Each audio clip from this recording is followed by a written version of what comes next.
Listo. Como les decía, gracias por la info que nos compartieron ahí. Definitivamente, digamos, hay mucha investigación en la multiplicación de matrices, porque precisamente, yo no veo aquí el chat, ¿dónde está? La multiplicación de matrices es de las operaciones más fundamentales que se tienen que hacer actualmente en los computadores. Y todo lo que es, por ejemplo, digamos que en el fondo uno puede ver que mucho de lo que se hace en Machine Learning, y aquí les boto la idea, la noticia es que nosotros, algunos profesores, estamos tratando de armar un cursito de Machine Learning para científicos para que ustedes puedan estar preparados también en este área, pero no con los ejemplos típicos pues, que uno utiliza, que los carros, que los precios, que también es útil, pero también con, con ejemplos aplicados a las ciencias, para que ustedes aprendan en eso. Pero entonces, como les decía, hay mucha álgebra lineal ahí detrás y multiplicación de matrices. Y y digamos que en el fondo por eso aparecen como unos, incluso procesadores que se llaman tensor processors, que están orientados a multiplicar matrices muy rápido. Y también hay algoritmos que se han estado buscando, como les contaba cuando hablábamos de los problemas de álgebra lineal, pues para tratar de reducir el orden, que no sea n al cubo, sino llegar al n al cuadrado, pero eso está realmente fregado. Em, y ahí pues están apareciendo investigaciones como estas en donde utilizando, digamos, algoritmos de inteligencia artificial, se ha logrado llegar a ciertos algoritmos, pues falta implementarlos y probarlos, que asintóticamente parecieran ser mucho más eficientes que lo que uno tiene hasta actualmente para hacer, para hacer la multiplicación de matrices. Y lo que pasa es que, bueno, uno ve esto de 3 por 3 y eso es muy sencillo, pero resulta que la idea es como tratar de reducir el número de operaciones que se hacen, porque cada vez que yo quiero, por ejemplo, obtener este valor 11 que tengo acá, pues tengo que hacer como una, tres multiplicaciones y tengo que hacer dos sumas. Pero resulta que yo podría reutilizar algunas de estas multiplicaciones y sumas en otros sitios, ¿sí? Y entonces puedo tratar de empezar a reducir el número de operaciones. Y hay otras optimizaciones, digamos, ahí para tratar de mejorar estos algoritmos. Claro, lo hacen cada vez más difíciles. Pero en el fondo, pues esto tiene un impacto y es que hace que sean más rápidos los cálculos, sobre todo de toda esta maquinaria de inteligencia artificial que hay actualmente en boga. Entonces, entre más rápido se puedan hacer las multiplicaciones de matrices, más rápido vamos a obtener resultados en muchos dominios, o sea, incluso en juegos y demás, pues porque para rotar cuerpos y demás, eso son puras multiplicaciones de matrices o equivalentes a multiplicaciones de matrices. Entonces, gracias por el detallito, por el artículo y pues recomendaciones de siempre estar como conectados con estas vainas. Ahorita hay una salida laboral importante para físicos que es para hacer data science, hacer machine learning. Y hay que aprender eso, y hay que aprender a programar, y hay que aprender a programar en varias formas, en varios lenguajes, tener buenas prácticas desde el principio, porque es que al final si uno tiene buenas prácticas y uno sabe programar y entiende cómo funcionan las máquinas, al menos en la arquitectura actual, pues resulta que va a ser mucho más sencillo que lo entrenen a uno para aprender otro lenguaje, que a veces coger a un ingeniero que sabe programar bien, pero empezar a dar los fundamentos de álgebra lineal y los fundamentos matemáticos y todo eso que hay detrás. Entonces, una cosa es tener todo como una caja negra y otra cosa es como tratar de entender qué está pasando por detrás. E incluso en este momento para la computación cuántica, en este momento pues es muy costoso obviamente utilizar un computador cuántico. Entonces todas las librerías para hacer emulación de computación cuántica, ¿sí? Y poder jugar con los algoritmos y los brackets y los qubits y toda esa vaina, en el fondo son multiplicaciones de matrices, porque uno lo que está haciendo es pura álgebra lineal, ¿sí? Nada más. Entonces, incluso para hacer esos estudios de computación cuántica se tiene que utilizar, pues, este tipo de herramientas de multiplicación. Entonces, es muy importante. Y ustedes prestenle mucha atención a sus cursos de álgebra lineal, porque digamos que la aplicación es fundamental, pues porque además nosotros tratamos todo el tiempo de utilizar sistemas lineales, claro. Hay muchos sistemas que no son lineales y también son importantes y también los van a tener que estudiar, pero en general siempre la aproximación lineal va a ser muy útil, pues por la proporcionalidad, ¿sí? Entonces, súper útil. Gracias por el recurso ahí que nos compartiste, Juan Pablo. Entonces, el día de hoy lo que vamos a hacer es empezar a hacer algo que ustedes han hecho, pero no saben que han hecho, pero lo vamos a hacer de forma más explícita, y es resolver ecuaciones diferenciales ordinarias. Pero levante la mano aquí, ¿quién de ustedes sabe o ha visto un curso o lo está viendo o lo vio y sabe que es una ecuación diferencial ordinaria. O sea que hay algunos que sí. Vamos a ponerlo aquí grande. Levanten la manito para tener, tenganla abierta, ahí levantada. Bueno, 4 personas más o menos. Entonces, podríamos decir que son poquitos, ¿cierto? Los que lo saben. Y entonces, bueno, ustedes me van a corregir si yo digo alguna cosa. Ya pueden bajar la mano. Muchas gracias. Entonces, son poquitos los que saben que es una ecuación diferencial ordinaria. Levanten la mano acá. La mayoría de todos, sí, creo que todos ustedes, creo que solo hay uno de matemáticas. ¿Quién de ustedes ha resuelto una ecuación diferencial ordinaria? Que la hayan resuelto, que digan, esta es la solución de mi ecuación diferencial. Entonces hay en este momento más, ¿cierto? Tenemos 7, pero hay otros 9 que dicen que no. Levanten la mano, bajen la mano, gracias. Levanten la mano, ¿quién ha resuelto la ecuación de la dinámica de la segunda ley de Newton en algún momento? Aquí, físicos. Que hayan resuelto así sea el caso más sencillo, calcule las fuerzas totales y no sé qué. Yo esperaría que fuera la mayoría, ¿no? Todos ustedes en algún momento han resuelto la segunda ley de Newton. La han aplicado para calcular la fuerza total. ¿Sí o no? Y ahí ustedes están resolviendo una ecuación diferencial. O sea, ustedes ya lo han hecho, solo que no saben que ya lo han hecho. Y por lo tanto, pues entonces hoy vamos a aprender a resolverlo de la forma más sencilla posible, utilizando bala raíz, porque pues estamos hablando de cosas vectoriales. Entonces aquí tengo la cuadrícula, me confirman por favor que están viendo como una cuadrícula, ¿sí? Sí, señor, profe. Listo. Entonces, miren, la idea es la siguiente. Empecemos con la segunda ley de Newton. Cuando ustedes escriben la segunda ley de Newton, ustedes les dicen eh, masa por aceleración neta es igual a sumatoria de fuerzas. Eso es lo que le enseñan a uno, ¿cierto? ¿Lo están viendo bien? O sea, mejor. Así mejor, ¿cierto? Más grande. Vamos a hacerlo desde ya vectorial. Esto es la fuerza neta. Fuerza neta. Le vamos a poner flechita para que estemos en varias dimensiones. A la masa no le ponemos flecha, ¿por qué? Porque no es un vector. Porque eso no es un vector, es un escalar, aunque cuando ustedes estudien muchos cuerpos y cosas así, les van a hablar de masas transversales y masas no sé qué, pero realmente no es por eso. Sin embargo, cuando uno habla de rotaciones, el tensor de inercia que también mide como la resistencia, digamos, sí, mide la inercia de un cuerpo a rotar, eso sí es una matriz, entonces es una cosa rara, ¿no? Pero bueno, es porque tiene en cuenta la forma de las cosas. Pero aquí la masa, pues estamos hablando de el concepto de masa, de la propiedad masa de las partículas y ya está.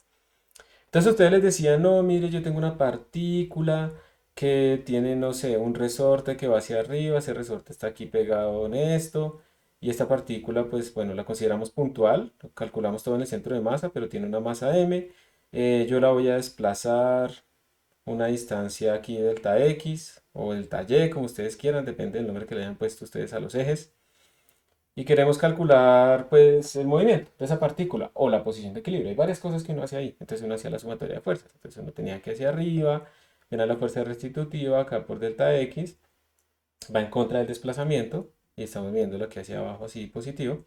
Y hacia abajo pues tenemos el peso y entonces uno llegaba y escribía que la masa por la aceleración va a ser igual acá por delta x menos mg. ¿Sí? Entonces hacemos eso. Si estamos buscando el equilibrio, que el equilibrio no necesariamente es que esté quieto, sino también puede ir a velocidad constante. En el equilibrio, pues esto vale cero, ¿cierto? Y entonces decíamos que cero igual acá por delta x menos mg. Y calculamos esa posición, digamos, de equilibrio, ese delta x. Pero si no, entonces no lo hacíamos cero, sino que tenemos masa por aceleración igual acá por delta x menos mg. Podríamos llamar a delta x pues simplemente x, va a ser la elongación. Y resulta que para poder calcular qué pasaba acá, entonces uno tenía que recordar que la aceleración era la derivada de la velocidad respecto al tiempo y la velocidad era la derivada de la posición respecto al tiempo, de donde uno deduce que la aceleración es la segunda derivada de la posición respecto al tiempo. Entonces esta ecuación se convierte en masa por segunda derivada de x respecto al tiempo igual a k por x menos mg. Y esto es una ecuación diferencial.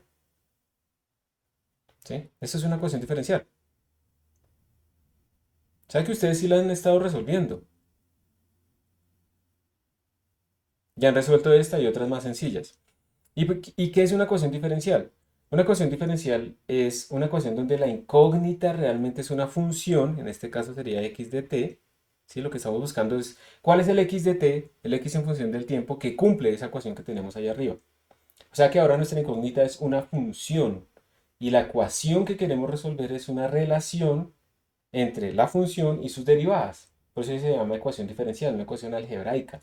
No estamos buscando x y x al cuadrado, cosas de ese estilo, sino que es x punto, la primera derivada, x doble punto y cosas así. Ustedes también han resuelto, por ejemplo, el movimiento de una partícula en una cuña, ¿sí o no? Ustedes les ponían esto, así un bloquecito que está descendiendo por una cuña. Ustedes les decían, no, es que ahí hay fricción, entonces acá usted va a tener una fricción que va en esta dirección, ¿cierto? Una fricción hacia acá, va a tener una normal, hacia acá, va a tener un peso, W. Y ustedes resolvían ahí, ustedes calculaban la aceleración, ¿sí? Y ustedes entonces estaban resolviendo una ecuación diferencial. Y resulta que en muchos de estos problemas, o por ejemplo en la caída libre, cuando un cuerpo pues, simplemente va cayendo y solo tenemos esta fuerza, pues resulta que si uno, por ejemplo acá lo aplica, uno tiene masa por aceleración y es igual a menos mg. Entonces se me da la masa con la masa, digamos, aunque una se le llama la masa inercial, la otra es la masa gravitacional, y las dos coinciden, y eso es uno de los grandes descubrimientos realmente de lo de Einstein. Entonces tenemos que la aceleración es menos g, y resulta que en este caso esto quiere decir que la segunda derivada es constante. Y como la segunda derivada es constante, uno ya puede decir, es que hay muchas interpretaciones, entonces uno puede decir, entonces si yo grafico la velocidad en función del tiempo, como la aceleración es la derivada de la velocidad y la aceleración es constante, y en la derivada, pues la pendiente es constante. ¿Y qué figura geométrica tiene pendiente constante? Es una recta. Entonces ahí uno ya puede decir, y espérenme, devuelvo, porque esto me toca ponerlo así. Ahí uno puede decir entonces si esto empezó del reposo, y eso es una condición inicial, a eso se le llama condición inicial. Si empezó del reposo, entonces digamos que él arrancaría acá y tendríamos que este es el comportamiento de la velocidad. Porque como arranca del reposo, condición inicial, entonces tiene que ir descendiendo como una línea recta y la pendiente de esto pues va a ser menos g. Entonces uno gráficamente lo puede resolver. Seguramente ustedes hicieron este tipo de ejercicios cuando vieron cinemática. Y esto también implica, si ven que la velocidad va cambiando, y como la velocidad es la derivada de la posición, entonces la pendiente de una gráfica de posición en función del tiempo va cambiando, en este caso va aumentando. Y ahí es que empiezan a salir las parábolas. Una parábola, pues es una curva donde la pendiente va aumentando, como ustedes pueden ver. Que en este caso más bien la parábola sería así, ¿cierto? Y aquí la pendiente va aumentando, pero con valor negativo, que corresponde pues a estas derivadas que tenemos aquí. Entonces uno puede empezar a resolver estas ecuaciones diferenciales gráficamente. Ustedes ya lo han hecho, pero ustedes no sabían que ya lo habían hecho. Pero pues obviamente aquí estamos como restringidos a valores como de aceleraciones constantes o cosas de ese estilo. Ya cuando uno estudia un curso de ecuaciones diferenciales ordinarias, entonces uno empieza a ver que le dan es como un recetario, ¿cierto? Entonces si la ecuación diferencial tiene esto, esto y esto, lo podemos resolver con este método. Y si es así, así, así, entonces con este otro método y así. Entonces como un curso de cocina. Y uno empieza a aprender a clasificar. Y cuando no se pueden resolver, entonces empieza a aplicar métodos de aproximación por series o bueno, lo que sea. O en últimas, pues computacionalmente. Entonces la idea es que ahora vamos a tratar de quedarnos en esta formulación general y otras más generales, pero vamos a aplicar hoy esto para poder tratar de resolver pues un sistema dinámico en donde las fuerzas sean digamos como más arbitrarias y no podamos necesariamente resolverlas de forma cerrada como hacíamos acá, sino que tengamos que acudir al computador para que nos permita resolver eso. ¿Listo? Entonces, ¿preguntas hasta acá? ¿Hay alguna pregunta? Profe, ¿por cuáles métodos vamos a resolverlas? Vamos a utilizar por ahora el más sencillo, vamos a empezar con el más sencillito que es el método de Euler, ¿sí? Y luego vamos a pasar a utilizar, a ver otras formulaciones como el método de EUN, que es de hecho algo que ustedes tienen que hacer. Vamos a ver después Leapfrog, vamos a ver después Berlet y vamos a hablar también de Rungecuta 4. Ese es el típico, Rungecuta 4. Todo el mundo resuelve Profe, Rungecuta 4. ¿Sí? una pregunta. Dale. Estos métodos, digamos, pasa también como con los métodos de solución analíticos, o sea, hay uno para cada ecuación. No, buena pregunta. En general estos métodos son para cualquier ecuación que le metamos, pero ¿en qué se diferencian?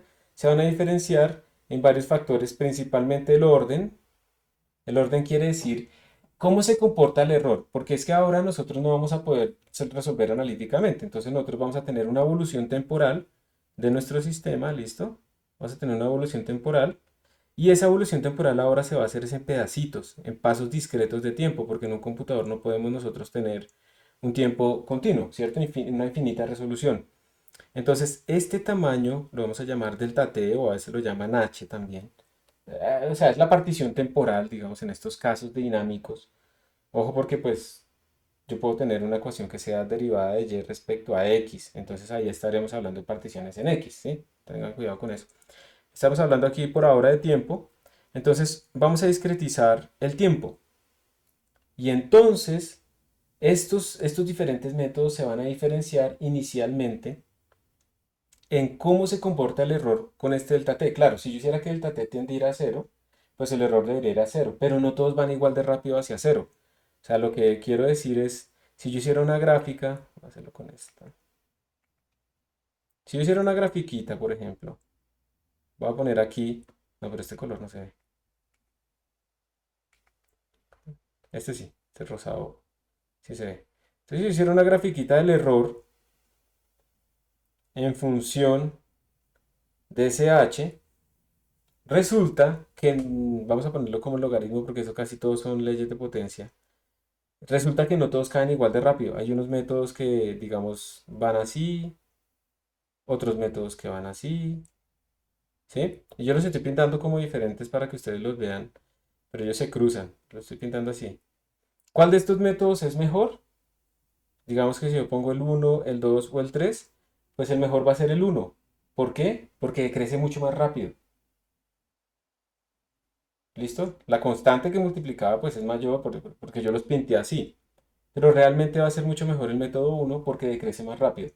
Entonces ese orden al que ellos decrecen es el que es diferente. Por ejemplo, Euler decrece como delta t a la 1.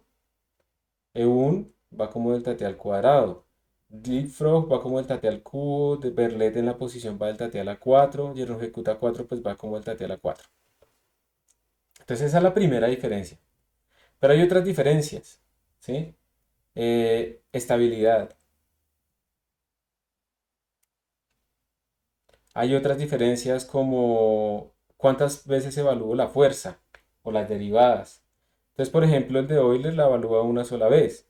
Eun la evalúa creo que una vez también. Leapfrog la evalúa una vez. Berlet una vez. Hay velocidad Berlet optimizada. O sea, hay un montonón. El Ejecuta 4 la evalúa como 4 veces. Y eso es lo que lo hace diferente y no muy útil en algunos casos dinámicos. Porque resulta que ustedes van a resolver la ecuación de movimiento, o sea, van a estudiar un sistema molecular y van a ver la membrana celular y lo van a tratar de forma clásica y van a ver cómo los iones se mueven y entonces aquí hay una concentración de moléculas de agua y unos iones y no sé qué y eso es supremamente pesado porque uno tiene que tener muchas partículas y uno solo puede simular como nanosegundos, o sea, llegar al microsegundo es impresionante, ¿sí? Porque si yo estoy en el microsegundo, el delta t que tengo que utilizar es como picosegundo. Entonces es mucho tiempo, son muchas partículas, muy pesado. Entonces yo cada paso de tiempo tengo que evaluar la fuerza varias veces y normalmente evaluar esos potenciales de fuerza es lo más pesado, pues es una mala idea. Entonces por eso digamos, a uno le enseñan normalmente en los cursos Ejecuta 4, pero cuando uno va a hacer simulaciones de Molecular Dynamics, de gravitación, eso no se utiliza, porque obliga a evaluar la fuerza muchas veces. Y eso es malo, ¿sí? Para la eficiencia. Entonces, por eso es que hay otros métodos. Y estos otros métodos, por ejemplo, el de estabilidad, Euler no es muy estable. EUN es un poco más estable. Leapfrog, Berlet, esos son métodos simplécticos, se llama. Entonces, cuando ustedes vean por allá ¿cómo se llama? Mecánica analítica. Ustedes todavía lo tienen en el pensum, ¿cierto? ¿Cierto? Mecánica analítica. Sí, señor, la uno y la 2. Eso, van a tener harta mecánica analítica. Entonces ahí van a ver cuando uno escribe la evolución en el espacio de fase, hay unas cosas que se llaman simplécticas porque conservan el volumen en el espacio de fase, bla, bla, y uno puede formular esos métodos de integración. Se le llama métodos de integración porque estamos integrando una ecuación diferencial. Uno los puede formular para que conserven la energía, que realmente es como conservar el volumen del espacio de fase, bla, bla, bla. Y entonces estos métodos como Leapfrog y Verlet vienen de esa forma, pero hay muchas otras maneras de escribirlo. Y es como el mismo concepto, allá se habla de un operador de evolución, entonces aquí se hace lo mismo, un operador de evolución, pero discretizado, no continuo como el de allá. Entonces hay varias maneras de hacerlo porque resulta que esas vainas se pueden representar como matrices y dependiendo del sistema que uno esté utilizando, yo no puedo hacer la evolución primero en posición y luego en tiempo, en momentum, porque si lo hago al revés, eso no conmuta, entonces aparecen diferencias. Y bueno, aparecen estos métodos que son más estables, pero vienen con una fuerte base teórica. Rungecuta 4 es estable, pero no es simpléctico necesariamente. Entonces digamos que así, ¿sí? Y hay un Rungecuta adaptativo de orden 5 porque es que a veces ustedes tienen sistemas que van así lo más de chévere y después vuelven a calmar. Entonces el delta T que ustedes necesitan, digamos, en esa parte que osciló mucho, tiene que ser más chiquito que el delta T que utilizan en la otra parte. Entonces ustedes dicen, no, pues hagamos un delta T chiquito para todo, pero están gastando tiempo innecesariamente computacional y se les va a demorar demasiado. Entonces uno lo puede hacer adaptativo, que se vaya adaptando. Y eso también existe. Y existen otros para, digamos, cuando ustedes tienen ahí un bloque, ¿listo? Y él está tranquilo y de repente llega alguien y le pega una patada. Hay una fuerza impulsiva. ¿Cómo integro eso?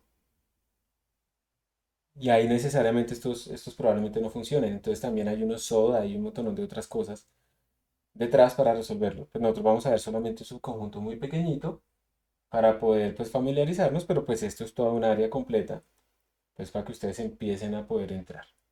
Creo que hicieron una pregunta en el chat. Esperen que acá. Ah, no. Yo escuché un ruido. Bueno, ¿alguna pregunta hasta este punto?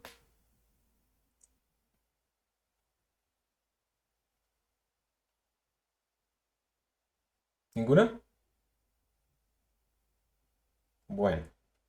Entonces, como les venía diciendo, digamos que queremos como resolver esa ecuación de Newton, pero hay muchas ecuaciones diferenciales que no necesariamente son de segundo orden. ¿Y por qué le decimos segundo orden a la de Newton? Los que han visto ecuaciones diferenciales, ayúdennos. ¿Por qué se le dice que es una ecuación de segundo orden? Porque tiene doble derivada. Tiene una segunda derivada, bien. O sea, como este man es un 2, ¿sí? Entonces decimos, como es la derivada más alta en nuestra ecuación, decimos que es una ecuación de segundo orden lineal. ¿Cómo más se clasificaría esto? A ver si ustedes se acuerdan. Una ecuación de segundo orden lineal, no tenemos potencias de las derivadas, no está la segunda derivada al cuadrado o algo así. ¿Qué más se diría de esta ecuación? Lineal separable.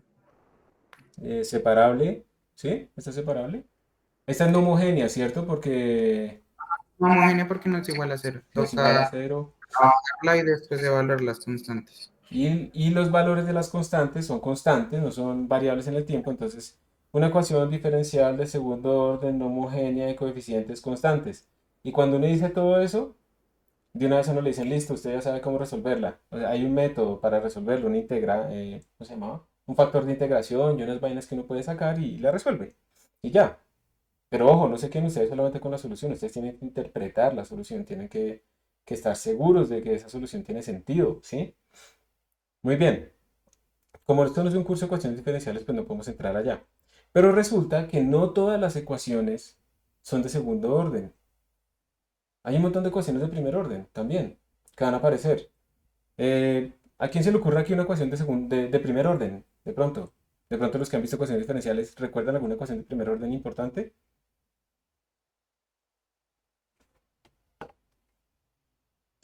La ley de enfriamiento de Newton, ¿no? Muy bien. ¿Cómo se escribe? Uy, ahí sí me cocha, pero es como la variación de la temperatura respecto al tiempo es igual a un valor K, factor de el tiempo menos la temperatura ambiente, Muy si no buena estoy mal. memoria, Paul. Bien. Perdón, aquí lo escribí mal. Esto es temperatura menos una temperatura del medio ambiente. Muy bien. Debe ser algo así. A ver, a ver. Aquí dice que si la temperatura es positiva, si esta diferencia es positiva, si yo estoy por encima. Esto no pertenece a este curso, pero me parece que es útil que ustedes aprendan a hacer estos análisis. Pregunta. Les voy a hacer una pregunta a ustedes. ¿Qué signo más o menos debería ir acá? Y no es adivinando, es pensemos qué efecto tiene el más, qué efecto tiene el menos. Si le ponemos el más, miremos una cosa. A ver, vamos a hacer el ensayo. Vamos a ponerle el más. ¿El más qué quiere decir? Imagínense que tenemos la temperatura de nuestro sistema, por alguna razón está más grande que el ambiente. O sea que esta vaina tiene signo positivo. ¿Listo?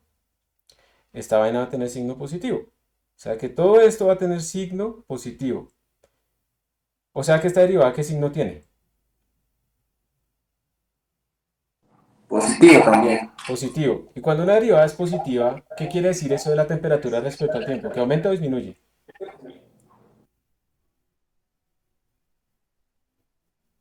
Si la derivada de la temperatura respecto al tiempo es positiva, ¿la temperatura está aumentando o está disminuyendo en el tiempo?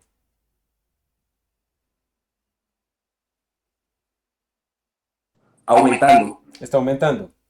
O esto quiere decir que si mi temperatura, que si mi signo es positivo y mi temperatura está por encima de la de ambiente, mi temperatura va a estar favorecida para seguir aumentando. ¿Eso tiene sentido?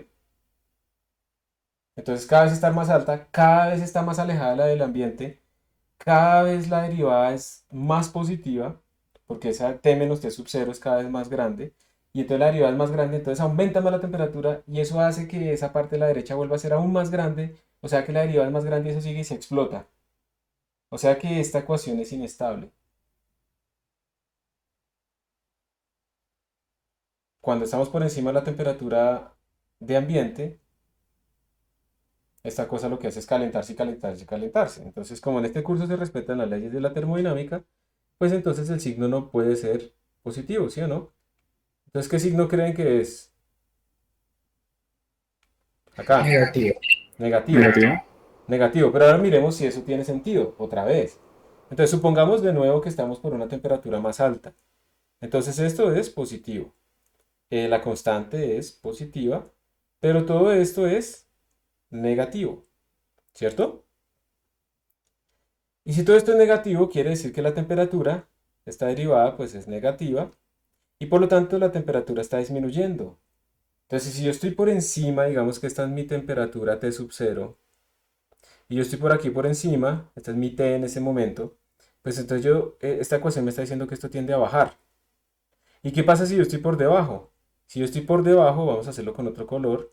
Si yo estoy aquí por debajo, pues esta vaina es negativa y por lo tanto todo esto es positivo. Y entonces quiere decir que tiende a aumentar. O sea que sí la está obligando a acercarse a la temperatura del ambiente, porque eso inevitablemente va a suceder. Entonces por esa razón esos signos son súper importantes. Y no te estoy regañando, ¿no, Paul? Sino que es un ejercicio que me parece que es útil para ustedes. ¿Listo? De hecho, muy buena memoria. Sí, no, tranquilo, profe, es que igual pues no me acordaba bien de la ecuación, No, está bien. entonces estaba ahora como pensando ya en la solución, pero no, sí, sí tiene Es- razón. Está muy bien, está muy bien. Y miren que entonces logramos deducir que el signo va con menos. Muy bien, excelente. Muy buen ejemplo y sirvió aquí para enseñar.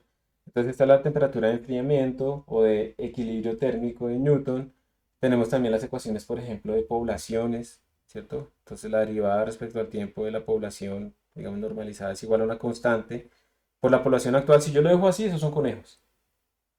Porque entre más conejos hay, más se reproducen y entonces esta vaina explota exponencialmente. Porque la solución, ¿cuál es digamos que esta ecuación es muy fácil de resolver porque es una función n tal que su derivada es proporcional a la misma función y la exponencial cumple eso, ¿cierto? Si yo derivo la exponencial, lo que me da es la exponencial por una constante. Entonces la solución de esto es una exponencial. Se explota. Pero eso está asumiendo que no hay competencia, que hay recursos ilimitados, que no hay depredadores.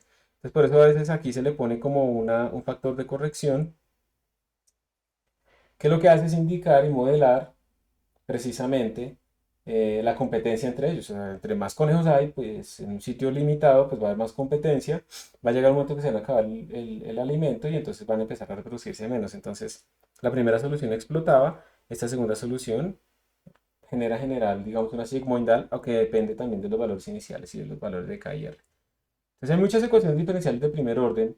Y si nosotros nos concentramos solamente en resolver esto, pues nos vamos a fregar, no vamos a poder manejar temperatura y cosas así. Y estos son un par de ejemplos. Entonces nosotros tenemos que tratar de ver una forma general de resolver ecuaciones, no podemos simplemente concentrarnos en la segunda ley de Newton. Es un caso particular de las ecuaciones diferenciales ordinarias. Y una cosa importante, a estas ecuaciones ordinarias se les dice de valor inicial porque nosotros tenemos que poner valores iniciales. ¿Cuánto varía la temperatura al inicio, cuando empezó el experimento? ¿Cuántos conejos había al inicio? ¿Sí? ¿Dónde estaba la partícula al inicio? ¿Cuál era su posición inicial? ¿Cuál era su velocidad inicial? Esos son los problemas de valor inicial. Esos son los que estamos resolviendo en este momento. Más adelante, si alcanzamos, que no creo, veremos problemas de frontera, en donde uno define precisamente qué pasa en las fronteras. ¿Ok? Entonces, ¿qué es lo que se hace? Entonces voy a volver a la ecuación de Newton. Voy a volverla a escribir. M por A igual a F neta. ¿Sí? Y esto lo puedo reescribir como segunda derivada. Es que no le quiero poner X, porque X es una de las componentes. Le vamos a poner como la posición respecto al tiempo. Esto es lo mismo. No dice nada. Escribir la aceleración como la segunda derivada del vector posición. Y ya está. Resulta que yo puedo hacer un truco con esta y con cualquier otra ecuación diferencial ordinaria. Puedo hacer lo siguiente. Voy a meter una nueva variable. Voy a decir, hay una nueva variable que casualmente la voy a llamar velocidad, que es dr de t.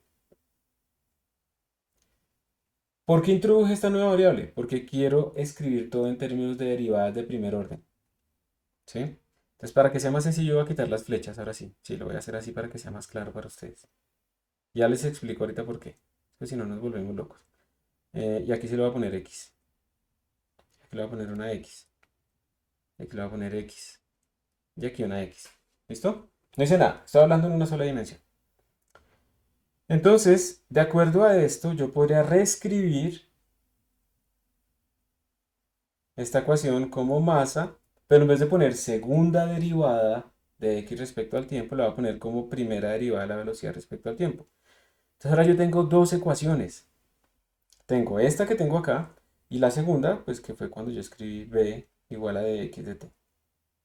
En otras palabras, una ecuación de segundo orden se convirtió en dos ecuaciones de primer orden. Y entonces yo podría decir, listo, ahora voy a hacer este truco. Voy a decir que el estado de mi sistema lo vamos a llamar vector S. El estado de mi sistema va a ser una cosa compuesta por X y por V. Si yo derivo este estado, me va a quedar pues de X de t y de V de t. ¿Y esto qué es? Pues de X de t yo lo llamé V. Y de V de t, despejenlo de acá. Es fuerza neta sobre masa. ¿Ok? Y al haber hecho esto, yo lo que les estoy mostrando es que hay una manera en la que podemos transformar las ecuaciones diferenciales de orden n en n ecuaciones diferenciales de orden 1. ¿Y eso para qué sirve? Para que podamos generar métodos de integración, sea Euler, Eur, Leapfrog, Verlet, lo que sea, RugeCota4, todos formulados para un sistema de ecuaciones de orden 1, porque esto, como ustedes pueden ver, pues no generó un sistema. ¿Sí? Ahora tenemos como dos variables que vamos a resolver. Y ese es el truco. Entonces, a ver, trátenlo de hacer ustedes acá. Les voy a poner derivada cubo de x respecto al tiempo menos 2 derivada cuadrado de x respecto al tiempo al cuadrado más x menos 7 igual a 0. Es una ecuación diferencial de orden 3. ¿Cuántas ecuaciones diferenciales me saldrán ahora de orden 1 con el truco?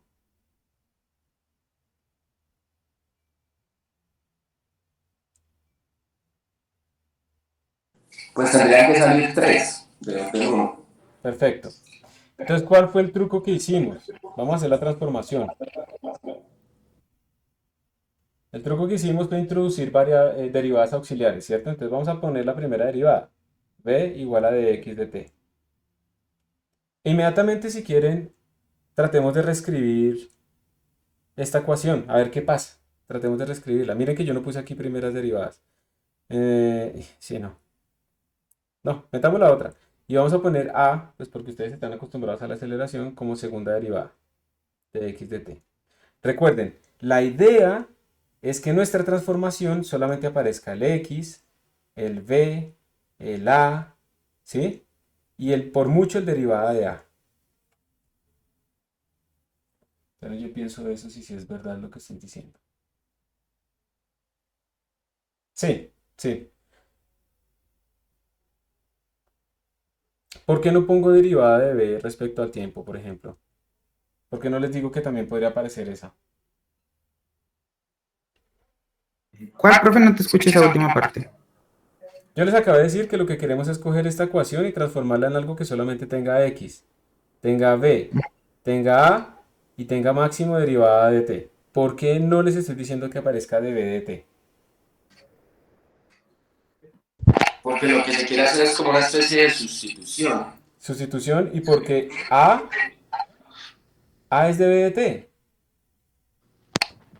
Sí, sí, sería como repetir los términos. Exacto. Y pues Y el de A sobre T, pues es porque está la derivada de orden porque 3 esa, respecto a la posición. exacto, no la ha sustituido. ¿Por qué no les digo que aparezca de x de t? Pues porque de x de t es v. Entonces ahora sí hagamos la sustitución. Entonces esta ecuación se nos va a transformar en derivada de a de t, ¿cierto? ¿Y por qué? Venga, les voy a escribir así. Mire. Esto es derivada respecto al tiempo de derivada cuadrado de x respecto al tiempo al cuadrado, ¿sí o no? Pero nosotros dijimos que este man era a. Entonces por eso les digo que este primer término se vuelve derivada de a respecto a t, menos 2a, porque a es la segunda derivada, más x menos 7, igual a 0. Y se convirtió en una ecuación diferencial de primer orden, donde el vector de estado está compuesto por x, por v y por a.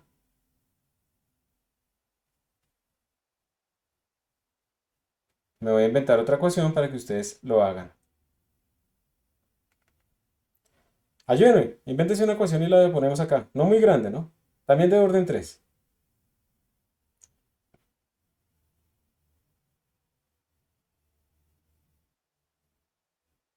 Díctenme alguna cosa.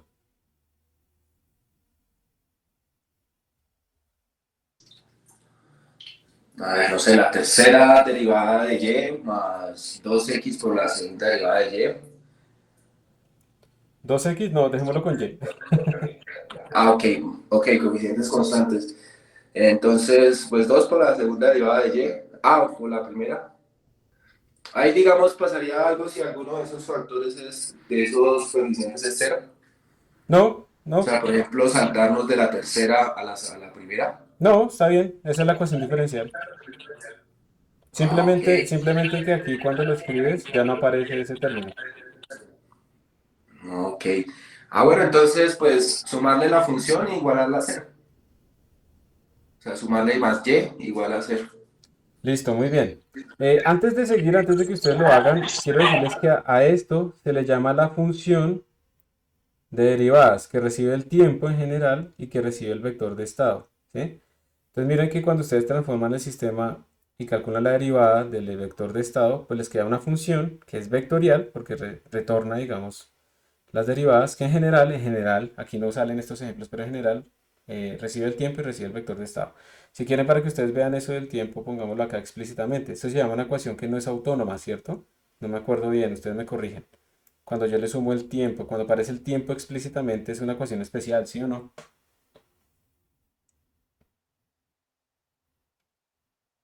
Sí, porque tocaría solucionarla como diferencial parcial, ¿no?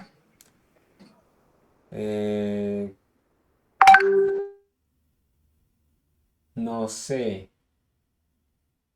Porque como ahí están variando pues dos variables, ahí ya nos toca por solución de ecuación diferencial parcial. Pues la independiente es esta, ¿no? Pero bueno, vamos a dejarlo así por ahora porque la verdad no podría asegurarlo. ¿Listo? Que no.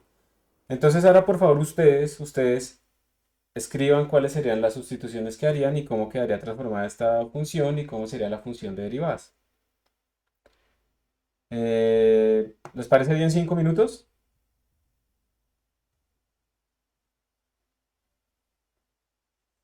Para que lo hagan. Bueno, profe. Listo, ahí les dejo como lo que hicimos antes. De pronto les sirve. Y yo voy a dejar de hablar. Voy a tomar agua.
¿Cómo les fue?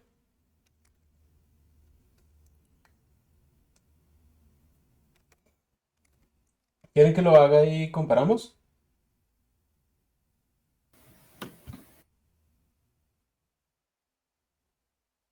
Ah, Paul ya lo hizo. Vale, profe. Listo, creo que Paula ya lo puso. Entonces, vamos a poner aquí esto. Entonces, de nuevo, lo primero que ustedes hacen es mirar cuál es el grado máximo, ¿cierto? Y escoger entonces reemplazar una variable por un grado menos que ese. O la otra, empiezan de atrás hacia adelante o adelante hacia atrás en el número de grados, no importa. Digamos que nuestro vector de estado estaría formado entonces por y, ¿cierto? Se va a hacer como la base. V, que lo vamos a llamar que eso es de y de t. Y A, le vamos a poner ese nombre que es db, db, db de t, que sería la segunda derivada de y de t. Y hasta ahí llegamos. No sé, no ponemos un tercero.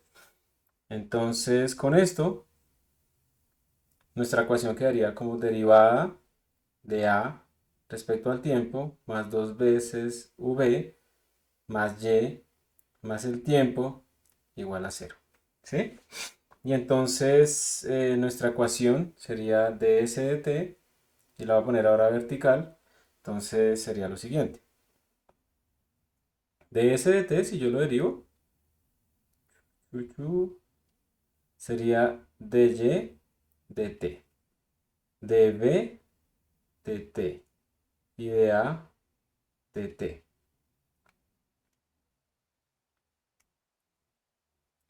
Igual. dy de t dijimos que era v. dv de t dijimos que era Ah, a. Muy bien, gracias. Y de a de t, ¿de dónde sale? De la ecuación. Entonces sería menos 2v menos y menos t. ¿Listo? Por eso es que no reemplazamos la derivada más grande. Y esa sería nuestra función que retorna las derivadas. Nuestra función que recibe el tiempo y que recibe el vector de estado, que tiene esas tres componentes.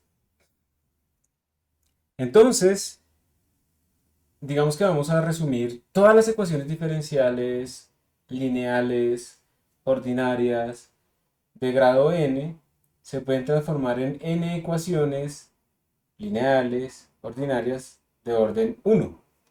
Y por lo tanto, ahora sí, vamos a restringirnos a buscar la solución de este problema. Ahora vamos a decir, no, simplemente tenemos ds de t, hay un vector de estado, va a ser igual a una función que me retorna las derivadas. Eso es todo. Y ahora nos vamos a concentrar ahí. Y este es el punto de partida de todos los métodos de solución de ecuaciones diferenciales ordinarias. ¿Listo? Ese es el punto de partida. Todos parten de tener una ecuación de orden 1. Y entonces uno dice, no, pero ¿cómo así si la segunda ley de Newton es de orden 2? Ya sabemos que lo que hacemos es una transformación. Eso es como el único trabajo. O sea, el verdadero trabajo es transformar el sistema en una ecuación, en un sistema de orden 1 y entonces saber cómo es la función F.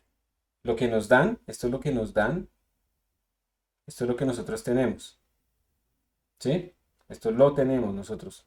Cuando tenemos un sistema de ecuaciones diferenciales, nosotros tenemos esta función. Eso es lo que nosotros tenemos que encontrar y transformar, pero eso es lo que tiene la ecuación diferencial. Esta es la información de la ecuación diferencial. Y ahora lo vamos a resolver. Entonces, para resolverlo, nosotros tenemos que el tiempo, digamos que está dentro de un intervalo t sub 0 a t final. ¿Listo? Normalmente t sub 0 pues es 0, pero no siempre. Entonces el tiempo está en ese intervalo y hay una partición del tiempo, la podemos llamar delta t, así, incluso h, como quieran.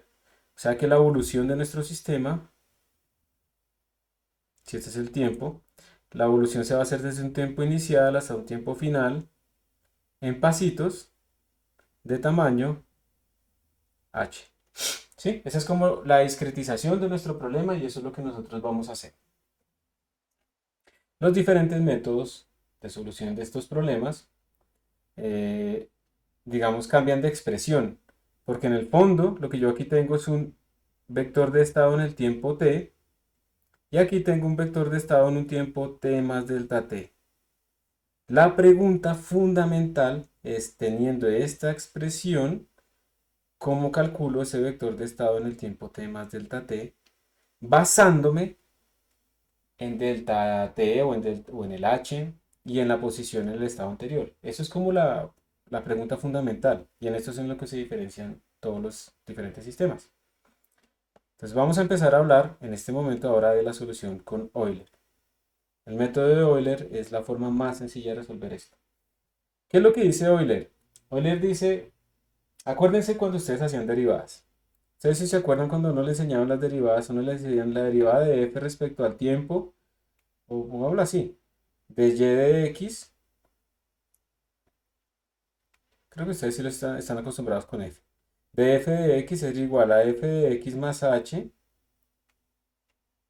f de x más h, menos f de x sobre h, ¿cierto? Y le ponen el límite cuando h tiende a 0. ¿Sí o no? ¿Era sí o no?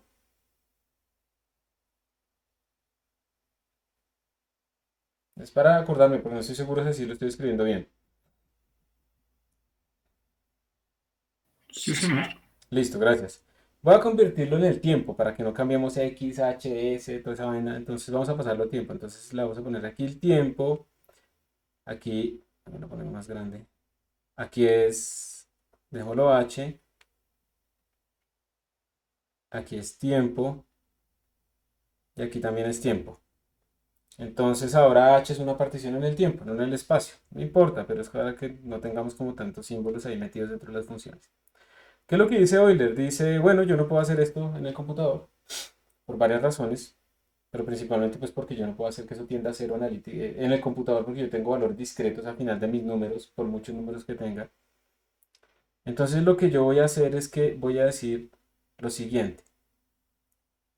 Df de t es aproximadamente f de t más h menos f de t todo sobre h. Aproximadamente. Y esto tiene un error. Ahorita vamos a mirar, pero el error es de orden h. Ya vamos a mirar de dónde sale eso. Entonces es lo que dice, bueno, recuerden que la pregunta es, ¿cómo calculo el valor siguiente? Esto es mi pregunta. ¿Cómo calculo el valor en un tiempo siguiente a partir de lo que ya tengo? Pues entonces despejemos de ahí. Entonces miren que tendríamos que f en el tiempo t más h es igual, paso esto a multiplicar y paso este man a sumar. Entonces sería aproximadamente, más bien pongámosle en aproximado, sería aproximadamente f en el tiempo actual más h veces la derivada de f respecto al tiempo. Recuerden que estas derivadas, esto, nosotros lo tenemos, ¿sí? Esta es la ecuación diferencial, eso lo tenemos. Entonces miren que lo que yo acabo de poner acá es la solución numérica de la ecuación diferencial. Porque esto yo lo tengo, el h también, y el valor en el tiempo actual también lo tengo. Entonces con eso puedo hacer avanzar mi sistema en el tiempo t al tiempo t más delta t. ¿Y por qué digo que yo tengo el valor actual? Pues porque es que nosotros tenemos el valor de f en el tiempo 0. Y con ese valor de f en el tiempo 0 yo puedo saltar a f de 0 más delta t, bueno, más h, utilizando esa expresión que tenemos aquí a la izquierda. Y luego con el valor en f en h puedo pasar a f en 2h. Y luego con ese valor en f en 2h puedo pasar a f en 3h. Y así sucesivamente. Entonces estoy haciendo evolucionar mi sistema. Pero en la evolución, pues tengo metida mi ecuación diferencial acá. Entonces este sistema necesita una condición inicial. Este método necesita una condición inicial. El f en 0, el estado inicial. Necesitamos esa condición inicial y necesitamos la ecuación diferencial y con eso hacemos evolucionar el sistema. Ese es el método de Euler. No es el método más eficiente, pero pues es el más sencillo de entender. Viene de la derivada forward realmente. Y con esto, pues ya estaríamos listos para poder resolver una ecuación diferencial, pues con este método inicialmente. Entonces, voy a volverla vectorial. Voy a llamarla... Es que aquí no me gustó, a ver, sí, siempre la embarro en algo. en notación. Yo aquí les dije a ustedes que a esta función de acá la llamamos f y se van a confundir con esta f que yo puse acá. Entonces, antes de seguir con este montón de f's, voy a ponerla como que esto es el vector de estado, el vector de estado, el vector de estado, estado siguiente es igual al estado actual más la derivada del estado, que es lo que llamamos función f. Estado, estado, estado, estado, estado, estado, estado, estado, estado. Creo que ya. Listo.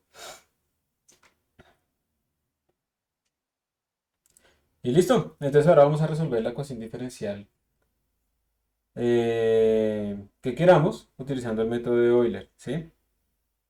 Eso es lo que vamos a hacer en este momento. Voy a escribirla simplemente de forma vectorial. Entonces le voy a poner acá una flecha y una flecha.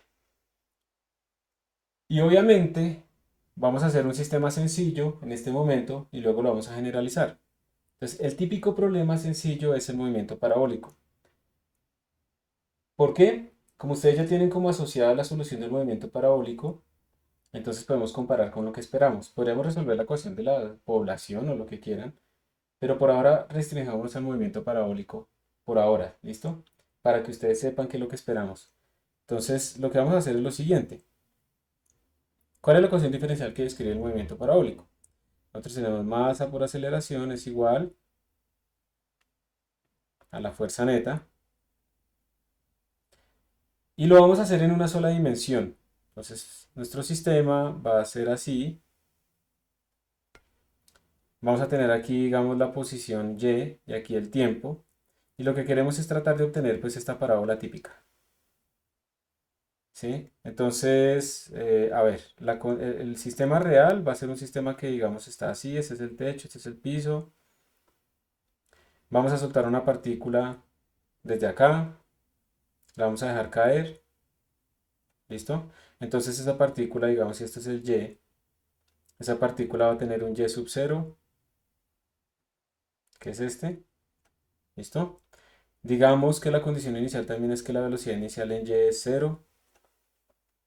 Y queremos calcular, pues, cómo es la trayectoria, el y en función del tiempo. Eso es lo que queremos calcular. Bueno, esta parábola que dice aquí no es esta. No es la solución. Queremos calcular esa solución. ¿Listo?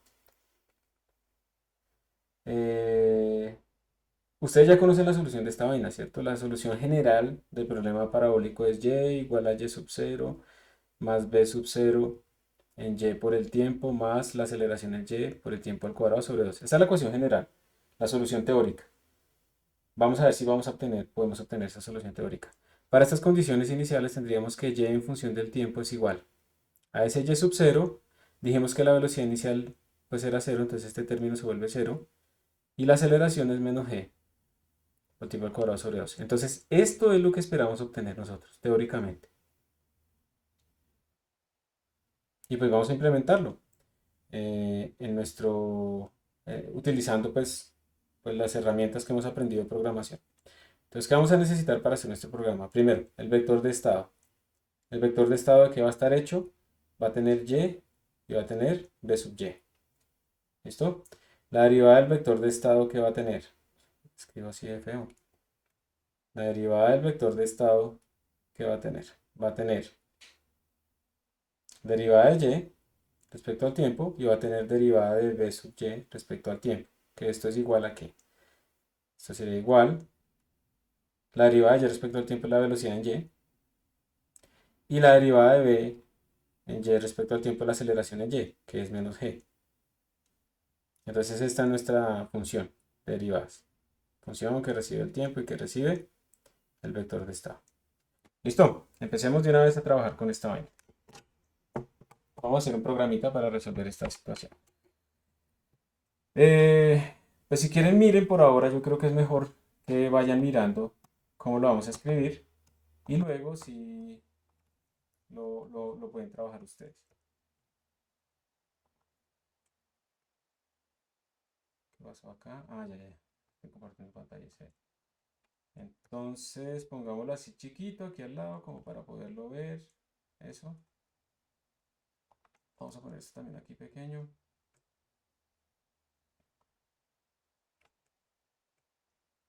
Listo. Y aquí a la izquierda voy a empezar a hacer mi programa. Yo en este momento estoy metido en la sala, aunque estoy aquí haciendo el programa desde la consola. Vamos a ponerlo así, vamos a poner aquí a la derecha esto. Eh, limpiamos esta vaina y voy a crear una carpeta para el día de hoy.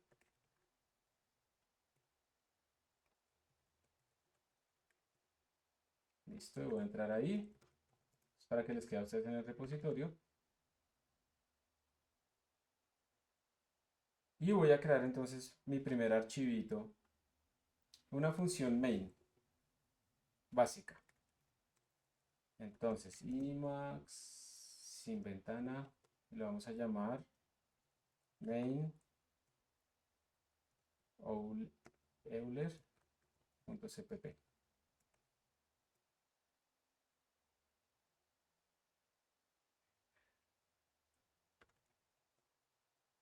Entonces, include, ahí ustedes pueden ver ese include, cierto que eso no se ve nada, ¿no? O si alcanzan a ver el include. Pues sí se alcanza a ver, profe, pero se está un poco pequeño. Si pudiera hacer más grande la fuente o ampliar la pantalla estaría bien. Profe, sí se ve el include, Ahí, pero pues sería bueno que sí. ahí está bien de grande. Sí, ahí está bien, sí, señor. Listo. Entonces, bueno, vamos a hacer un include IOStream porque vamos a imprimir a la pantalla. Eh, lo que yo siempre les digo es que yo por lo menos lo que trato de hacer es pensar que ya tengo todo escrito y que voy a utilizar pues las cosas en la función main. Entonces voy a escribir la función main. En general de pronto vamos a ponerle argumentos. ¿Listo? Y en la función main, si ya estuviera resuelto el problema, ¿qué necesitaríamos llamar? Entonces primero tendremos que crear como el vector de estado, ¿sí o no?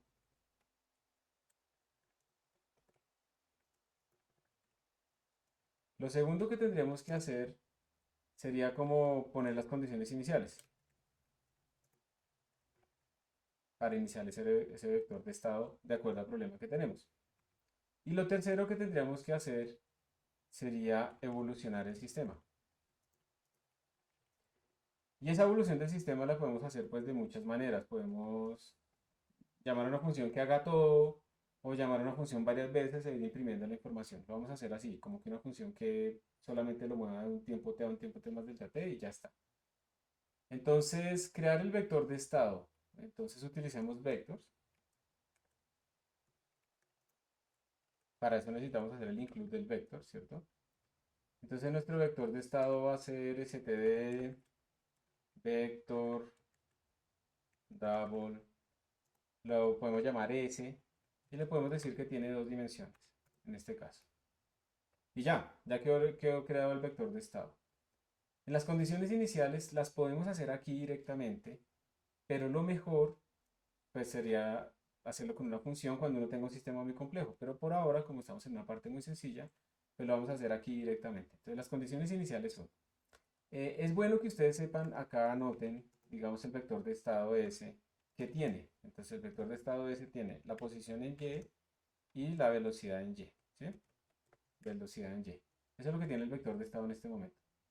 Entonces lo que vamos a hacer es decirle, bueno, S de 0 sería la posición inicial, ¿cierto? Y de sub 0.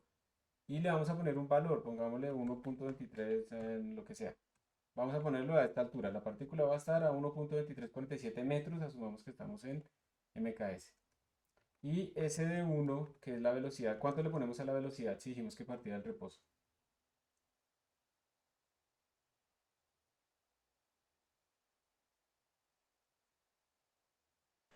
Pues si parte del reposo la velocidad inicial es cero, ¿no? 0. Y si yo dijera que parte hacia arriba, le ponemos un más, 1 punto algo, o lo que sea que vaya hacia arriba, que eso está implicando que nuestros ejes entonces son los típicos, ¿no? Y hacia arriba es positivo, y hacia abajo es negativo. Entonces, bueno, le ponemos 0 como condición inicial. Ya están las condiciones iniciales. Eh, Miren que aquí no estamos hablando de masas, ¿no? Por ahora. Eso es una cosa importante a tener en cuenta. No estamos hablando de masas. Estamos como asumiendo que la masa vale 1. Y no estamos hablando de masas porque, Profe, ¿sí? pero, por ejemplo, pero digamos cuando uno hace pues el estudio de ese caso, las masas se cancelan, ¿no? O sea, no. Exacto. Es por esa razón. Pero no siempre va a pasar eso. No siempre la masa se va a cancelar. Entonces, más adelante vamos a ver sistemas donde vamos a meter masa explícitamente, pero aquí se va a cancelar. Ajá. Muy bien. Y ahora evolucionar el sistema. Por ahora vamos a hacer absolutamente todo acá. Esa es la forma, digamos, en este momento sencilla. Luego la vamos a volver una función. Entonces, evolucionar el sistema es que vamos a ir de un tiempo inicial hasta un tiempo final en unos pasos de tiempo. ¿Cuánto vale el tiempo inicial? ¿Cuánto vale el tiempo final? ¿Cuánto valen los pasos de tiempo? Esos son también constantes. Entonces vamos a definirlas. Const, double, t sub 0. Y normalmente uno le pone como mayúsculas a las constantes. Entonces 0. Const, double, t final. Y entonces le vamos a poner como, no sé, evolucionémoslo por 1 por 2.87 no sé qué. Tratar de que, digamos, no haya relaciones entre las constantes arbitrarias que estamos metiendo hasta inicio. Y const double delta t o h, ¿sí? Y lo vamos a partir en pasitos de a 0.1. ¿Eso es lo mejor? No sabemos todavía. Vamos a mirar la solución y vamos a ver el efecto de ese delta t. Entonces, de aquí ustedes podrían calcular cuántos pasos de tiempo necesitan para que esto se cumpla, ¿sí? Entonces podríamos decir const int n steps, número de pasos de tiempo, y esto va a ser igual, que sería t sub f menos t sub 0 sobre delta t, y esta vaina la convertimos en un entero. Lo vamos a truncar. Si no es divisor, si delta t no es divisor de t sub f menos t sub 0, esto va a perder un delta t y cosas así. Después arreglamos eso. Por ahora estamos sacando más o menos el número de pasos de tiempos que tenemos que hacer. Y con eso, ¿para qué hacemos toda esta vaina? Para hacer la evolución. Entonces, for int y eso es como el paso de tiempo. Si quieren le pueden poner tst o algo así que sea más claro. ¿Qué le podemos poner? Sí, tst igual 0. Mientras tstep sea menor que n steps. Voy a agrandar un poquito esta ventana. Voy a checar un poquito esta. Y le vamos a poner tstep más más. Abrimos, cerramos. ¿Listo? Y entonces ahora lo que vamos a hacer es, calculemos el tiempo actual, double t, time. Estamos en el tiempo que sería t sub 0 más i veces por delta t. Ese es el tiempo en el que estoy ahorita, ¿sí o no? Cuando i vale 0, estoy en el tiempo actual. Cuando i vale 1, paso una iteración. Entonces estoy en el tiempo inicial más delta t. Cuando i vale 2, pasaron dos iteraciones. Estoy en el tiempo t inicial más 2 delta t. Y así sucesivamente. ¿Queda claro eso?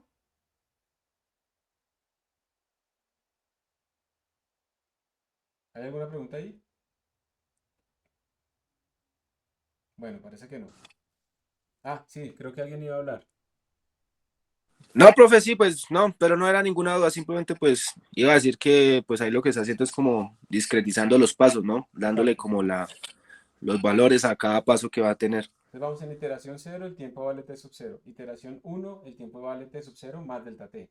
Iteración 2, t sub 0 más 2 delta t y así sucesivamente. Entonces ya tenemos el tiempo y ahora lo que haríamos sería aplicar el algoritmo de Euler, que lo que nos está diciendo el algoritmo de Euler es lo siguiente. Miremoslo aquí a la derecha. A ver si lo puedo agrandar un poquito más. ¿Dónde está? Acá. El algoritmo de Euler nos dice, el siguiente paso de tiempo va a ser el paso que tiene usted actualmente más h veces por esta función de derivadas. Entonces necesitamos la función de derivadas. Y la otra cosa que también de pronto necesitamos es no utilicemos vectors, mejor utilicemos Balarray porque eso es una ecuación vectorial. Entonces, Balarray.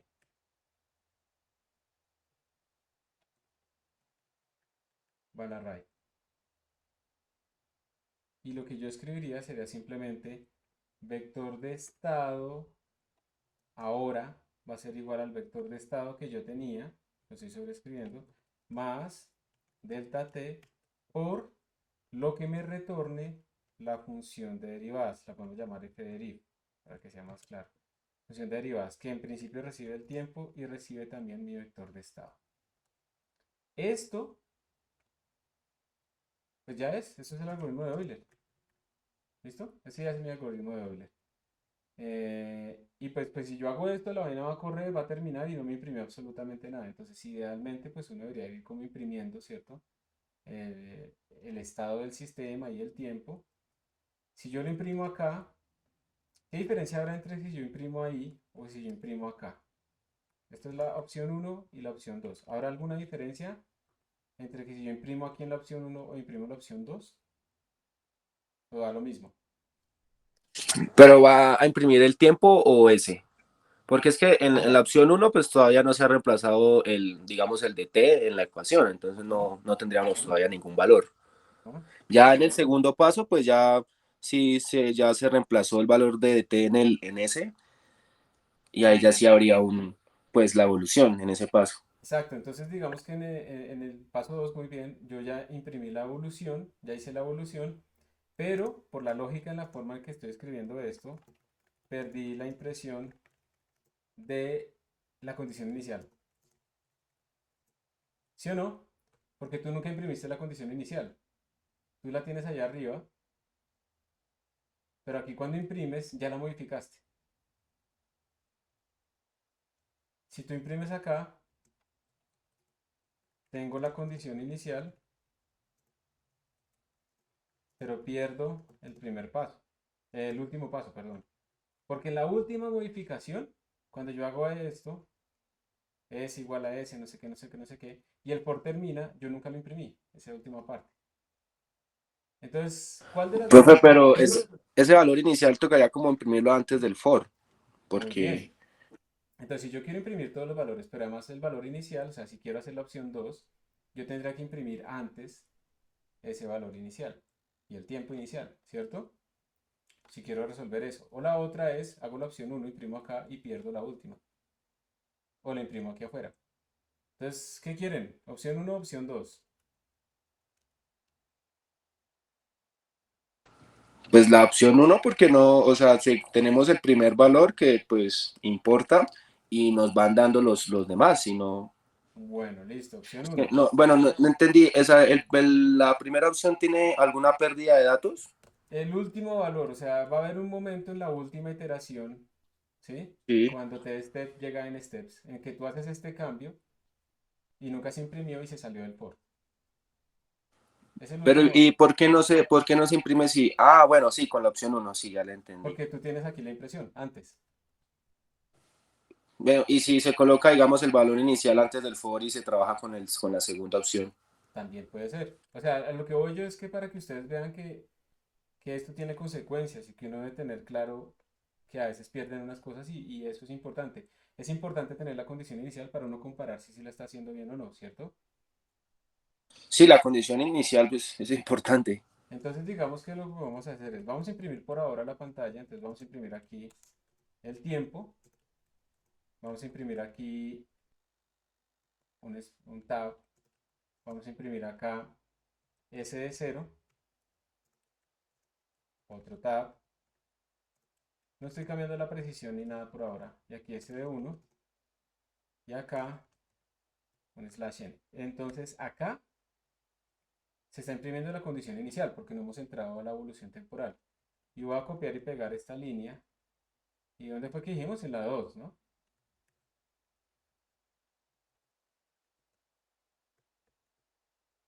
Voy a copiar y pegar esta línea en este punto. Y entonces, pues bien, porque ahora yo voy a evolucionar el tiempo, pero si está bien o no está bien. ¿Será que está bien entonces? Si ya imprimí las condiciones iniciales, el tiempo de sí debería estar en cero.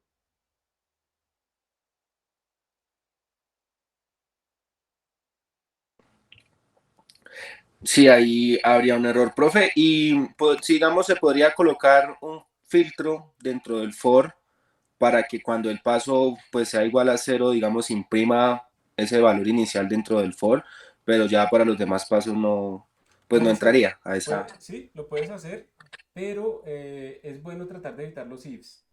Entonces, más bien lo resolvemos de forma lógica así. Lo imprimimos acá, este es el Ok. tiempo cero, y el tiempo arranca en Y uno. bueno, y ya arranca desde uno, sí. Sí, claro, también. Y entonces ahora el tiempo ya no es el tiempo cero, sino t0 más uno por delta t. Lo hacemos evolucionar y lo imprimimos. Pero también lo que tú dices está bien, solamente es que tratar, para el futuro es buena práctica también tratar de tener menos condiciones lógicas como para que le quede a uno más claro, pero no es que esté mal, también es válido. Entonces con esto estamos recuperando nuestro estado, estamos imprimiendo, estamos haciendo todo, todo lo hicimos en la función main, ahorita lo vamos a cambiar un poquito, pero ya, en principio ustedes qué dicen, ¿ya estaría listo? ¿O falta algo?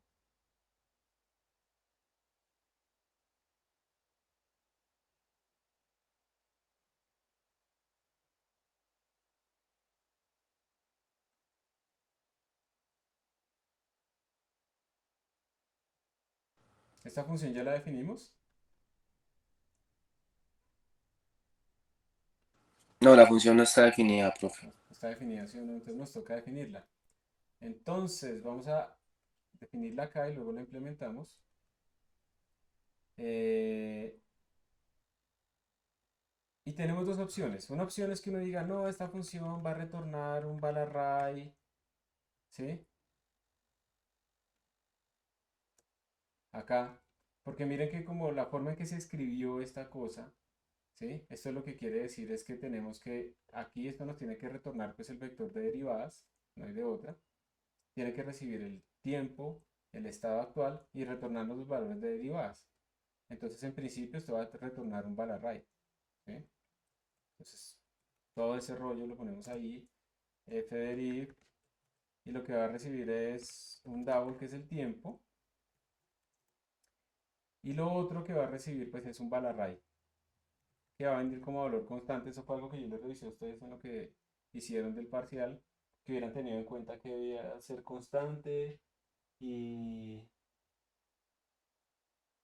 y qué, y que, y que no debería ser constante. Entonces aquí vendría otro std, val array, double, y aquí iría el vector de estado, pasarlo por referencia, pero constante, de manera que no vayamos a modificarlo, pero que tampoco estemos creando copias temporales constantemente. Entonces vamos a ir abajo y aquí es donde está la clave de la ecuación diferencial. Esta es la función, ¿sí? Esta es la función que realmente les va a decir a ustedes cómo evoluciona el sistema. Y para algo que vamos a hacer al futuro, pues bueno, hagamos lo siguiente, mire. Entonces, este man se supone que va a crear un val array, double, lo vamos a llamar result, que va a tener el mismo tamaño que este S. Entonces le hacemos s.size. Ahora, ustedes tienen que ir a mirar cuál es el sistema que están resolviendo. O sea, la idea es que aquí vamos a escribir la ecuación diferencial y luego vamos a return el result. Eso es lo que vamos a hacer. Entonces vamos a mirar ese sistema que estamos resolviendo. Entonces, espérense, yo lo bajo. Aquí fue donde escribimos. Entonces, miren, aquí estamos diciendo la derivada del primer elemento es el segundo elemento, ¿cierto? La derivada del primer elemento es b. Recuerden, el vector de estado es y y v. Y estamos diciendo la derivada del primer elemento es v, o sea, el segundo elemento. Entonces, básicamente lo que estamos diciendo es result de 0 es igual a s de 1. Derivada del primer elemento es el segundo elemento del vector de estado. Derivada de la posición es la velocidad. Piénsenlo y díganme si eso no es claro.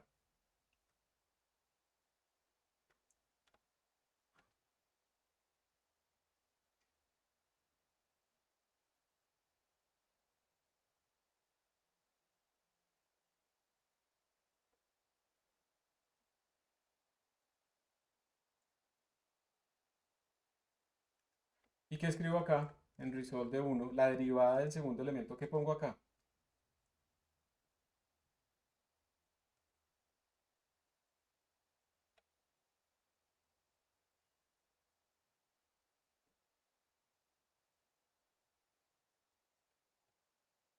Mire la ecuación lo que dice. La derivada del segundo elemento que es.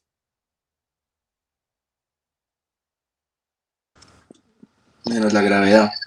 Entonces vamos a hacer una cosa. Gracias. Vamos a ponerle menos 9,81.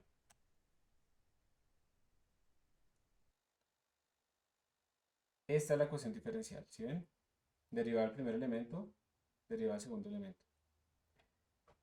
Si por alguna razón acá apareciera menos g más y, otra ecuación diferencial diferente, entonces aquí tendríamos que poner s de 0, s y. Aquí estamos escribiendo las derivadas. ¿Listo? Voy a borrarlo porque obviamente no es así. ¿Ok? Entonces, si ustedes cambian de ecuación diferencial, ustedes no van a modificar aquí, se no van a modificar acá, si son los mismos tiempos, el mismo delta t, ustedes no cambian nada de eso. Si ustedes cambian de ecuación diferencial, ustedes modifican acá en esta función. Esta es la función que tiene la ecuación diferencial.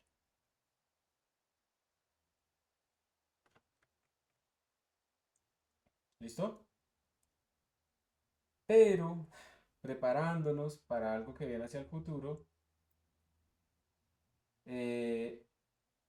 vamos a hacer un pequeño cambio. No es, digamos, como muy aconsejable retornar este tipo de variables temporales, un Balarray Double, porque es que nuestro sistema puede medir, tener 10 componentes, 100 componentes o 1000 componentes, dependiendo de si es un sistema de muchas partículas o no. O un sistema que tiene que tener toda esa información. Entonces, lo que normalmente se hace, y nosotros ya hemos utilizado ese truco, parece que está lento acá, es hacer más o menos esto. Decimos que no retorna nada. Y acá le mandamos otro val array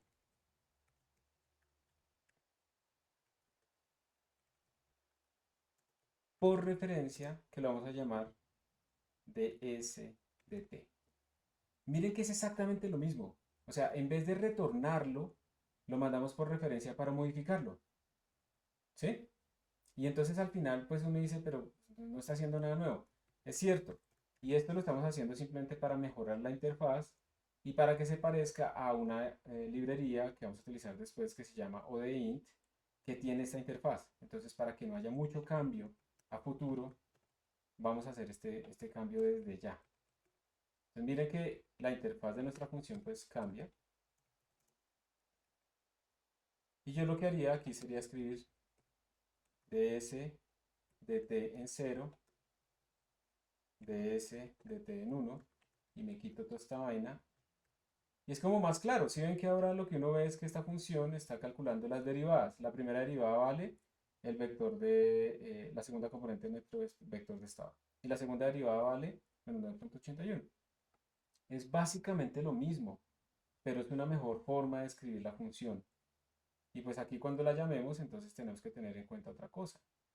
Tenemos que tener también otro val array, que sea ds de t, también de tamaño 2, para que cuando llamemos a nuestra función, ella también lo escriba. ¿Listo? Y eso es todo. ¿Eso es todo, supongo? ¿Sí o no? No, así lo estoy escribiendo mal. Entonces aquí lo que hacemos es llamar a fderiv ts de sdt. Ahí esta función me sobreescribió de sdt. Y ahora aquí yo multiplico esto por dsdt. Porque recuerden que nuestra función ya no retorna nada. Nuestra función retorna es un void. Y escribe los resultados acá. Entonces por eso tuve que cambiarlo así. Como les digo, en principio, para lo que estamos haciendo es lo mismo, retornar el vector de derivadas o escribirlo por referencia. Pero a futuro, cuando uno tenga sistemas más grandes, retornar vectores temporales es mala idea. Es preferible crear un solo vector y estarlo sobreescribiendo, y eso es lo que estamos haciendo ahora. Y además nos estamos preparando para unas librerías que vamos a usar más adelante que tienen esta interfaz. Entonces no va a ser tan difícil como cambiar a futuro pues, de lo que estamos haciendo. Bueno, ya hicimos bastante código y no hemos compilado ni una sola vez. Mala idea, ¿cierto? Pero bueno, vamos a ver cómo nos va. Le voy a cambiar el nombre porque quedó isquemian Vamos a poner main Euler.cpp. Vamos a compilar. ¿Quién cree que esto va a compilar? Vamos a ver. Error. T no está declarado en este sitio. TI tampoco. Bueno, vamos a mirar. Entonces dice que hay un error, que este T aquí no está declarado. Claro, aquí no hay tiempo. El tiempo lo estamos definiendo aquí adentro. Entonces aquí sería T sub 0 porque estamos diciendo, ese es el primer paso. Y en el primer paso el tiempo vale T sub 0. Entonces, listo, corregido ese error. Y aquí dijo que no había un II. Y claro, no hay un II. Aquí lo llamamos T step. Y creo que eso era todo. Compiló. Uy, falta en la función de derivada. Estamos llamándola con un T, pero nosotros aquí lo llamamos time. Y aquí también debería haber un time. Y creo que ahora sí va a compilar. Ah, compiló. Lo vamos a ejecutar. Rum, botó un montón de información. Miren que qué está pasando. La primera columna es el tiempo. La segunda columna es la posición en Y. Está disminuyendo. Eso es una buena cosa. ¿Cierto? Que está disminuyendo a través del suelo. Nosotros no le hemos dicho que tiene que parar ni nada. Y la velocidad está disminuyendo. Pero nosotros no sabemos si esto está bien o está mal, ¿sí? Entonces, ¿qué es lo que debe hacer uno en estos casos para ver si esto está bien o está mal? ¿Qué harán ustedes? Compararlo con la situación teórica y analítica. ¿Sí? Entonces vamos a guardar esto en unos archivos. Esto se llama datos 0.1.txt. Esperen, miren Next2Go a ver si puedo entrar. Profe, yo tengo una duda, pues ya aprovechando que su merced terminó el programa y que ya se va a acabar la clase. Ahorita su merced mencionó la parte, digamos, del sistema de coordenadas y de los vectores unitarios y eso, y pues en este situación en particular, pues se trabajan con las cartesianas. Si yo tuviera una situación con coordenadas polares o circulares, tendría que como definir todo eso, los vectores unitarios que sean respecto a ese movimiento, o simplemente es colocar la función, la ecuación diferencial que arroje el problema o la situación particular. Tú puedes escribir directamente la ecuación diferencial. Tu vector de estado pues va a tener componentes, digamos, polares o el sistema de coordenadas que estés utilizando.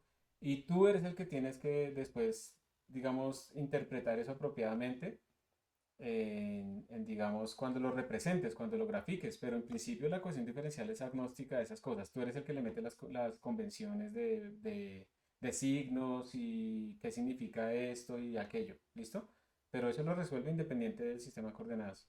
Ahora, como te digo, pues Ah, cuando tú bueno, ya lo listo. imprimas y lo representes, pues eres tú el que tienes que ponerle ahí como las Sí, cosas. analizar los datos, a ver qué está arrojando el sistema. Esa vaina. 74. Ah, bueno, listo, profe, gracias. Listos. Entonces, espérense, voy a tratar de pegarme acá. Ah, es que esto está pequeñito. Export display, entonces ahora 74. Entonces lo que voy a hacer es, en la consola que tengo acá, me voy a meter en GnuPlot y voy a dibujar rápidamente estos datos usando la columna 1 que es el tiempo y la columna 2 que es la posición. ¿Listo? Con líneas y puntos. Ay, no me sirvió. 74.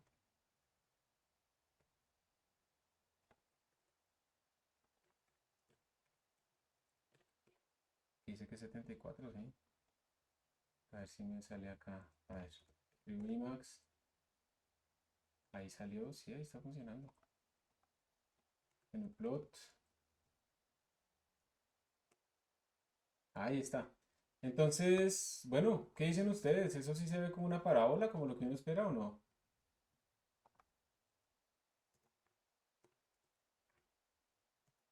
Miren,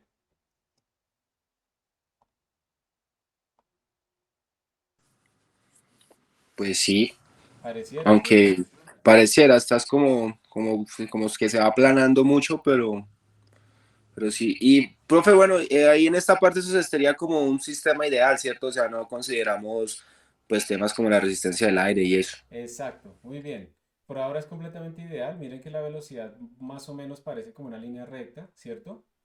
Pero todavía no estamos comparando con la solución teórica. Entonces, miren, vamos a hacer una cosa. Nosotros habíamos dicho que en la solución teórica esperábamos que la velocidad fuera como una línea recta. Entonces nosotros hacemos eso acá, y eso parece una línea recta, pero hagámosle una regresión. Sí, hagámosle una regresión a esta vaina.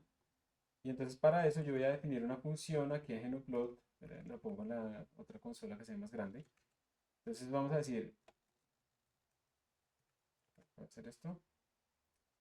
F de x igual a m por x más b. ¿Sí? Pendiente por x más b. Y ahora voy a hacer un feed de datos, no sé qué, using la componente 1 y la componente 3. Si es así, ya no me acuerdo. F de x y datos no sé qué vía m, b. Vamos a ver si es así. Listo. Ahí me hizo un fitting. Y observen que aquí me está diciendo la pendiente y demás. Me está diciendo que efectivamente la pendiente es menos 9,81 y que el punto de corte es más o menos 0, ¿no? 10 a la menos 26. ¿Qué esperábamos nosotros en esta solución teórica? Vamos a volver a poner aquí esta nuestra solución teórica. Esta era para y. Y si derivamos, la velocidad en el tiempo nos va a dar, la derivada de eso es 0, nos debería dar menos g por el tiempo. Entonces, efectivamente, la pendiente tendría que darnos menos g, que es menos 9,81, y el punto de corte nos tendría que dar 0. Entonces, ¿qué dicen ustedes? ¿Sí dio bien o no dio bien? Sí, ahí dio bien, profe, porque de todas maneras el B es un número extremadamente pequeño. Aunque bueno, que, o sea, es negativo, o sea, está Ajá. como por debajo del Sí, eje. pero Pero pues es está, a la menos 26, es supremamente pequeño. es muy pequeño. Está dentro de la precisión numérica, entonces nos dio bastante bien. Entonces, decimos, listo, tenemos la solución. Pero lo que quiero que ustedes vean ahora, ya en la última partecita, ya en estos últimos minutos, es qué pasa, por ejemplo, si yo abro otra vez mi archivito, pero le cambio el delta t. ¿Qué creen ustedes que pasa, por ejemplo, si yo le pongo delta t igual a 0,5? ¿Será que da lo mismo? ¿Será que da peor? ¿Será que da mejor? Lo aumenté. Vamos a ver qué pasa. Voy a volver a compilar, porque como no estoy leyendo esto de la consola, tengo que volver a compilar. Lo voy a volver a correr. Aquí es 0,5. Y ahora voy a ir a GenoPlot. Voy a dibujar y voy a copiar esto para hacer el mismo dibujo, pero con 0,5, para que comparemos. Vamos a mirar qué nos dio. Ahí están. Entonces parecieran haber dado lo mismo. Voy a agrandar esta ventana un poquito más. Pero me voy a acercar, voy a hacerle un zoom. Acá. Ah, ¿qué pasó? Estoy haciéndole un zoom. Vamos a ver si lo logro diferenciar. Es que este sistema es demasiado ideal para que nos funcione bien. No, no lo alcanzo a ver.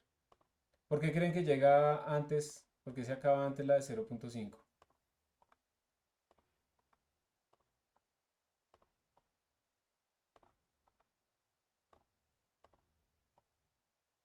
No, no se alcanzan a ver las diferencias. Realmente coincide muy bien.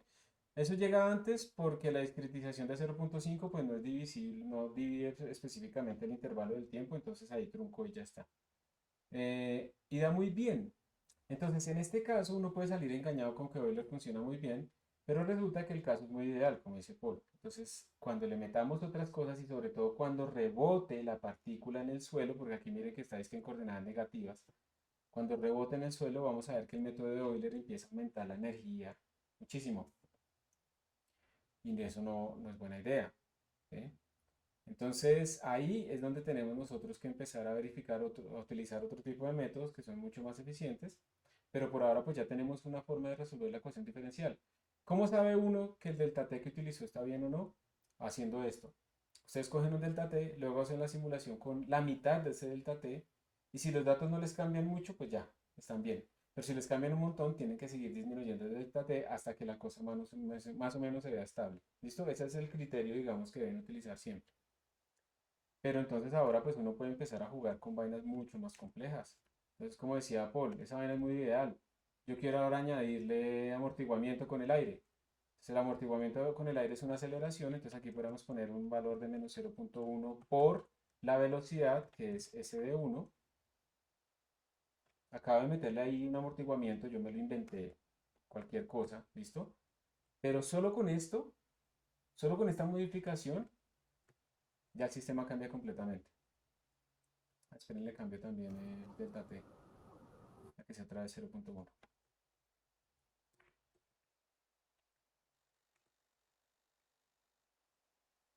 Vamos a compilar. ¿Qué pasó? Aquí quedó metido un carácter raro. Volvemos a correr, pero lo guardo aquí con damping. Voy a dibujar.